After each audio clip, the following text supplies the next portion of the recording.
कोटितेजकीर्णसिन्धुभक्तवत्सलम् नन्दनत्रिसूनुदत्त इन्दिराक्ष श्रीगुरुम् गन्धमाल्य अक्षतादिवृन्ददेववन्दितम् वन्द्ययामि नारसिंह सरस्वतीश पाहि माम्।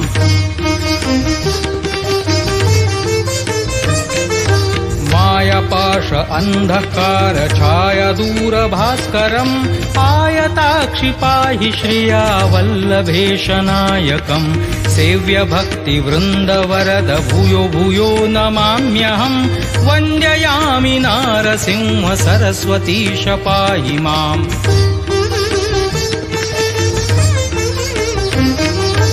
चित्तजादिवर्ग षट्कमत्तवारणाङ्कुशम् तत्त्वसार शोभितात्मदत्त श्रीयवल्लभम्